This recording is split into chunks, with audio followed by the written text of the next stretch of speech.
by morning I was ready to be clothed again. This being the Sabbath morning, the people assembled for meeting at the usual hour of worship, and among them came also the mobbers from the night before.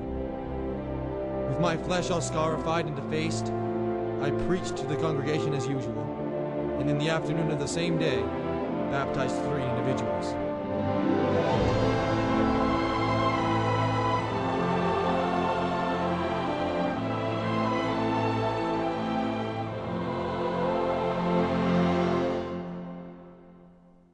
Unfortunately, little Joseph Murdoch died the following Friday due to exposure and the turmoil of the night. Emma and Joseph had already lost their first 3 children shortly after birth. They would lose 2 more in the years to come. Of their 11 children, only 5 would live to adulthood. After the completion and dedication of the Kirtland Temple, widespread apostasy and news of an assassination plot against him drove the prophet from Kirtland. Emma Smith and their children joined Joseph en route to Jackson County, Missouri. But just as Kirtland reeled with apostasy, Mormonism in Missouri was following the same forbidden path.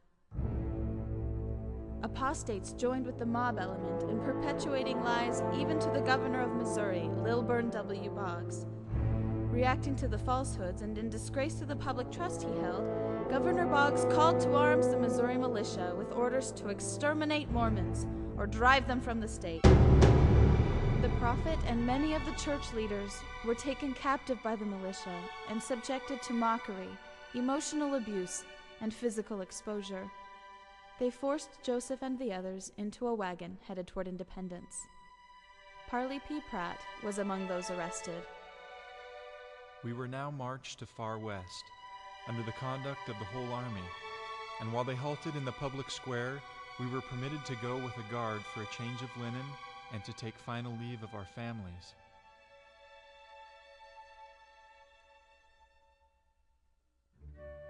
On entering my little cottage, there lay my wife sick of a fever. At her breast was our son Nathan, an infant of 3 months, and by her side a little girl of 5 years.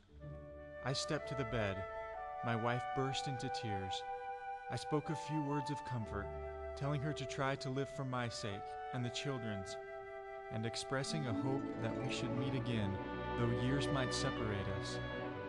She promised to try to live. I then embraced and kissed the little babies and departed. As I returned from my house, I halted with the guard at the door of Hiram Smith, and heard the sobs and groans of his wife at his parting words. She was then near confinement and needed more than ever the comfort and consolation of a husband's presence. In the wagon sat Joseph Smith, while his aged father and venerable mother came up overwhelmed with tears, and took each of the prisoners by the hand with a silence of grief too great for utterance. In such a moment, all that those faithful saints had remaining, all that the wives and children of those righteous prisoners had left to hold on to, was their faith in Jesus Christ, whom they knew would deliver their loved ones from evil men and bring them home to them again.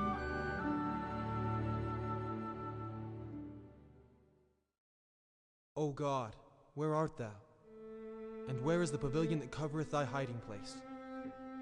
How long shall thy hand be stayed, and thine eye, yea, thy pure eye, behold from the eternal heavens the wrongs of thy people and of thy servants, and thine ear be penetrated with their cries? Joseph then recorded the Lord's reply, My son, peace be unto thy soul. Thine adversity and thine afflictions shall be but a small moment, and then, if thou endure it well, God shall exalt thee on high.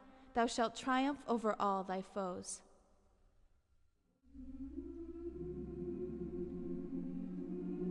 In April 1839, Joseph and fellow prisoners did escape bondage and knelt as free men on Illinois soil to give glory to that God who had delivered them. This was indeed a time of praising God, for near an unlikely bluff, overlooking a swampy bend in the Mississippi River, the city of Nauvoo would be born. The buildings, though many of them were small and of wood, yet bore the marks of neatness. It was regarded as one of the most romantic places in the West.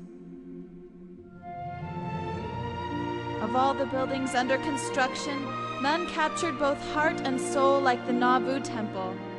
Men hauled stone day after day by hitching teams up to wagons and pulling stones through the streets.